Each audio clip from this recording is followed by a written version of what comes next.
Good evening everyone. 11th class की आज economics की सीरीज में आप सभी का स्वागत है। आज हम करेंगे सेकेंड टर्म का फर्स्ट टॉपिक कोस्ट। आज हम पढ़ेंगे कोस्ट के बारे में कि कोस्ट होता क्या है। देखो, कोस्ट के बारे में पढ़ने से पहले हम जाते हैं 11th क्लास के फर्स्ट टर्म के टॉपिक में, जिसमें हमने पढ़ा प्रोडक्शन फंक्शन के बारे में। प्रोडक्शन फंक्शन में आपने क्या पढ़ा कि किसी भी चीज को प्रोड्यूस करने के लिए 4 इंपॉर्टेंट फैक्टर सर्विसेज चाहिए। क्या क्या चाहिए था हमारे पास चाहिए था लैंड, लेबर, कैपिटल और एंटरप्रेन्योर। ये 4 इंपॉर्टेंट फैक्टर सर्विसेज चाहिए था हमें प्रोडक्शन फंक्शन के अंदर। इन चारों की हेल्प से आप क्या कर सकते थे, किसी भी चीज को प्रोड्यूस कर सकते थे। अब आपको पता है कि किसी भी चीज को प्रोड्यूस करने के लिए हमें कुछ ना कुछ पेमेंट करना होता है। जैसे आप अपने स्कूल में पढ़ाई करते हो, आपने देखा होगा स्कूल को मैनेज करने के लिए बहुत सारे खर्चे होते हैं।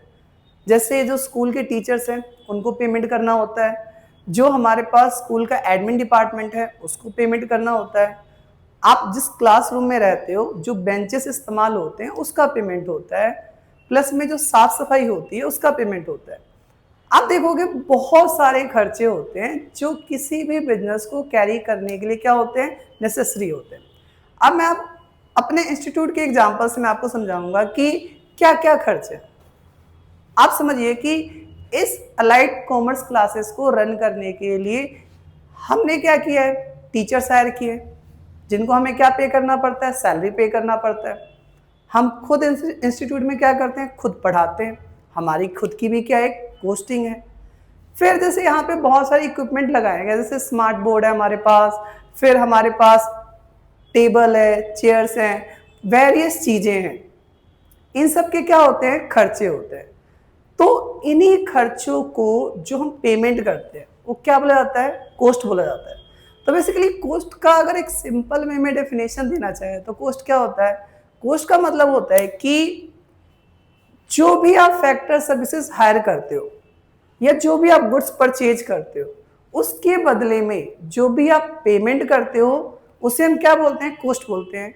या हम बोल सकते हैं किसी भी बिजनेस को रन करने के लिए, किसी भी बिजनेस को ऑपरेट करने के लिए जो भी हमारे एक्सपेंसेस होंगे उसे क्या बोला जाएगा, कोस्ट। जैसे कि यहाँ आपको कोस्ट दिखाया जा रहा है, कोस्ट की डेफिनेशन क्या होगा, cost is the summation of implicit cost and explicit cost. Cost basically implicit cost और एक्सप्लिसिट कोस्ट का क्या होता है, समेशन होता है। अब यहाँ पे हम पढ़ेंगे कि हमारे पास इम्प्लिसिट कोस्ट क्या होता है और हमारे पास एक्सप्लिसिट कोस्ट क्या होता है, इन दोनों कोस्ट का मतलब क्या होता है। तो सबसे पहले हम आते हैं एक्सप्लिसिट कोस्ट के ऊपर। जैसे कि आप सभी को यहाँ पे दिखाई दे रहा है, एक्सप्लिसिट कोस्ट का मतलब होता है ऐसी कोस्टिंग जो हमने, ऐसा पेमेंट जो हमने आउटसाइडर को पे किया। सपोज कीजिए कि आप एक बिजनेस रन कर रहे हो, उस बिजनेस को रन करने के लिए आपको रॉ मटेरियल परचेज करना है, आपको वेरियस एम्प्लॉय को सैलरी पे करना है, आपको रेंट पे करना है, आपको इलेक्ट्रिसिटी पे करना है। तो ये सारे क्या होते हैं, ये होते हैं एक्सप्लिसिट कोस्ट के एग्जाम्पल होते हैं। ये कोस्ट आप आउटसाइडर को पे करते हो। तो अगर एक सिंपल वे में अगर हम एक समराइज डेफिनेशन देना चाहें तो क्या हो सकता है, explicit cost is the cost which we pay to outsider. ऐसा कोस्ट जो हम आउटसाइडर को पे करते हैं उनके सर्विसेज और गुड्स के रिगार्डिंग। दूसरा होता है हमारा इम्प्लिसिट कोस्ट। अब देखो, एक बिजनेस को रन करने के लिए आपने देखा होगा कि ऑनर क्या करते हैं, खुद अपने बिजनेस में काम करते हैं। जैसे आपने कोई दुकान देखी होगी, राशन की दुकान, वहां पे देखा होगा कि जो ऑनर है उस दुकान का, उस अपने दुकान में क्या कर रहा है, खुद भी काम कर रहा है। जैसे इंस्टीट्यूट है, हम अपने इंस्टीट्यूट में क्या कर रहे हैं, खुद पढ़ा रहे हैं। तो ऐसा नहीं कि हमारी कोई कोस्टिंग नहीं है, हमारी खुद की भी क्या है, कोस्टिंग है। आप समझिए कि हम यहाँ पे क्या कर रहे हैं, 3 to 8 पढ़ा रहे हैं, 5 घंटे यहाँ पे पढ़ा रहे हैं। बट अगर हम यहाँ पे 5 घंटे ना पढ़ा के हम कहीं पे होम ट्यूशन लेते तो हमारी खुद की भी क्या होती है, कोस्टिंग होती है, हम वहां पे अर्न कर सकते थे। बट उस चीज को सैक्रिफाइस करके हम यहाँ पे क्या कर रहे हैं, पढ़ा रहे हैं। इसका मतलब कि हमारी खुद की भी क्या है, कोस्टिंग है। कोई दुकान है, जैसे आपकी खुद की दुकान है और आपने अपने बिजनेस में लगा रखा है। अब हम मानते हैं कि अगर हम अपनी दुकान को अपने बिजनेस में नहीं लगाते और कहीं पे रेंट पे लगा देते तो उससे भी हम प्रॉफिट क्या कर सकते थे, जनरेट कर सकते थे। बट हमने प्रॉफिट को जनरेट नहीं किया, बल्कि हम अपने दुकान को खुद अपने पर्सनल पर्पज के लिए इस्तेमाल कर रहे हैं। तो उस दुकान की खुद की भी क्या होगी, कॉस्टिंग होगी। तो ये क्या कहलाएगा, हमारा इम्प्लिसिट कॉस्ट कहलाएगा। तो अगर एक समराइज डेफिनेशन देना चाहे इम्प्लिसिट कॉस्ट की, तो हम क्या दे सकते हैं। इम्प्लिसिट कॉस्ट एक ऐसी कॉस्टिंग होती है जिसमें हम पेमेंट आउटसाइडर को नहीं करते, बल्कि खुद की कॉस्टिंग होती है, सेल्फ कॉस्ट जिसे बोला जाता है। तो यहाँ पे कॉस्ट के दो टाइप्स हो गए। जैसे यहाँ पे हमारी जो कॉस्टिंग है इसके कितने टाइप्स हो गए, दो। एक हो गया आपके पास एक्सप्लिसिट कॉस्ट और एक हो गया हमारे पास इम्प्लिसिट कॉस्ट। तो यहां पे जो एक्सप्लिसिट कॉस्ट और इम्प्लिसिट कॉस्ट, इन दोनों का जो समेशन होगा वो क्या बन जाएगा, हमारा कॉस्ट बन जाएगा। तो जो हमने स्टार्टिंग में डेफिनेशन पढ़ी थी कॉस्टिंग की, वो क्या पढ़ी थी, cost is the summation of explicit cost and implicit cost. तो ये हमारा क्या होता है, कॉस्ट होता है। अब जैसे हमने प्रोडक्शन फंक्शन को टाइम के बेसिस पे क्या किया था, डिवाइड किया था। हमने शॉर्ट रन पढ़ा था और हमने लॉन्ग रन पढ़ा था। सेम हमारी जो कॉस्टिंग होगी उसको भी हम टाइम के बेसिस पे क्या करेंगे, डिवाइड करेंगे। हम पढ़ेंगे शॉर्ट रन और लॉन्ग रन। देखो शॉर्ट रन लॉन्ग रन क्या होता है।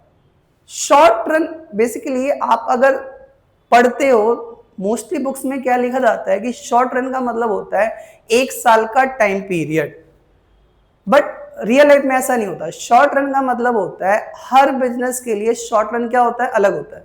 शॉर्ट रन का मतलब होता है कि एक बिजनेस का ऑपरेटिंग साइकिल कितना होता है। अब जैसे नॉर्मल बिजनेस होता है उसमें बिजनेस का ऑपरेटिंग साइकिल कितने साल का होता है, 1 साल का होता है।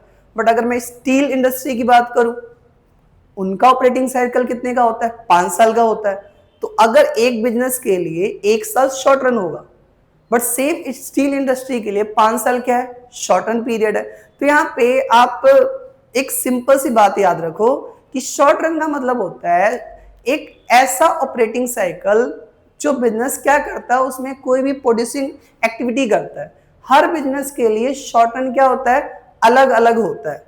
अब ये सिंपल समझने के लिए आप क्या समझो, 1 साल को आप लगाओ शॉर्ट रन, कि 1 साल का जो ड्यूरेशन होगा वो क्या होगा, हमारा शॉर्ट रन होगा। अब शॉर्ट रन में आपके पास दो कॉन्सेप्ट आएंगे।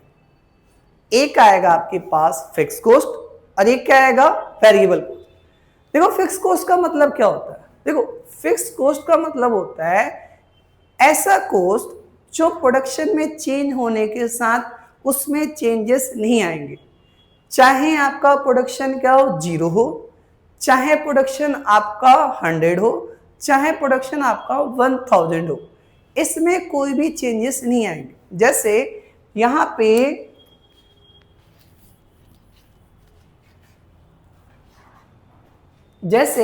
आपको एक पिक दिखाई दे रहा है जिसमें मैंने क्या समझाया आपको, शॉर्ट रन का शेड्यूल बनाया हुआ है।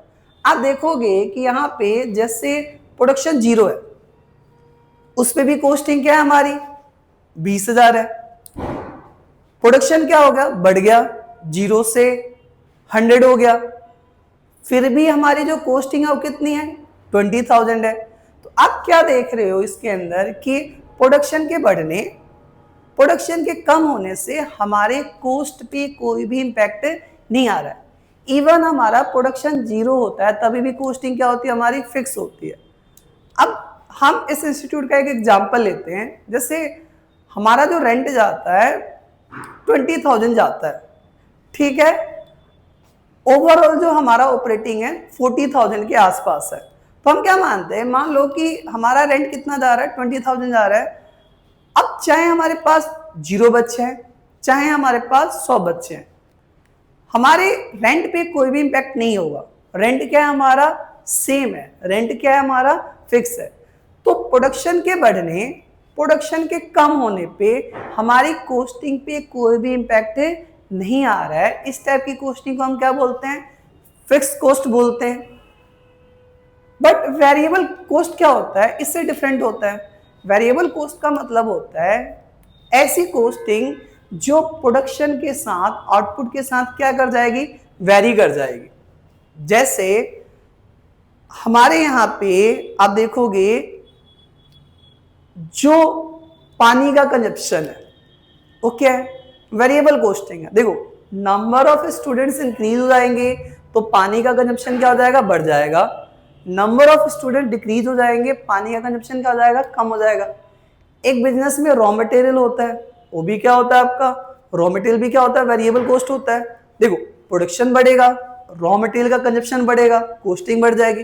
प्रोडक्शन कम होगा, रॉ मटेरियल का कंजप्शन कम हो जाएगा, कॉस्टिंग क्या हो जाएगी, कम हो जाएगी। तो आप क्या यहाँ पे नोटिस कर रहे हो, यहाँ पे आप चीज देख रहे हो कि प्रोडक्शन के बढ़ने पे वेरिएबल कॉस्ट क्या हो जा रहा है, बढ़ जा रहा है। प्रोडक्शन के कम होने से वेरिएबल कॉस्ट क्या हो जाएगा, कम हो जाएगा। तो इसको हम क्या बोलते हैं, वेरिएबल कॉस्ट बोलते हैं। इवन प्रोडक्शन के जीरो होने पे हमारा वेरिएबल कॉस्ट क्या होता है, जीरो होता है। अगर इसको हम एक ग्राफ पर रिप्रेजेंट करेंगे तो देखो इसकी जो शेपिंग होगी ना, जैसे आपको इस शेप में दिखाई दे रहा है, इनवर्स एस शेप का होता है। रीजन क्या होता है, हमारे पास जैसे जैसे प्रोडक्शन बढ़ता है आपका जो स्टार्टिंग का कॉस्ट होता है वो डिमिनिशिंग रेट से बढ़ता है। बट जैसे जैसे प्रोडक्शन क्या होता है, कम होता है, आपकी कॉस्टिंग किस रेट से बढ़ती है, इंक्रीजिंग रेट से बढ़ती है। इस वजह से जो आपका वेरिएबल कॉस्ट का जो ग्राफ होगा वो क्या होगा, इनवर्सली एस शेप का होगा। बट अगर आप फिक्स कॉस्ट का ग्राफ बनाओगे तो कैसा होगा, पैरेलल टू एक्स एक्सिस होगा। तो यहाँ पे फिलहाल अभी तो हम इतना ही पढ़ेंगे कि हमारे पास वेरिएबल कॉस्ट क्या होता है और फिक्स कॉस्ट क्या होता है। नेक्स्ट क्लास में जब पार्ट 2 आएगा उसमें हम पढ़ेंगे इसके डायग्राम के बारे में, पढ़ेंगे कि इसका डायग्राम कैसा होगा। हम टोटल कॉस्ट, मार्जिनल कॉस्ट की रिलेशनशिप के बारे में पढ़ेंगे। हम पढ़ेंगे total cost, marginal cost and average cost के बीच का क्या रिलेशन है। तो नेक्स्ट पार्ट आपका जल्दी आ जाएगा। फिलहाल में आज इतना ही करेंगे। Thank you.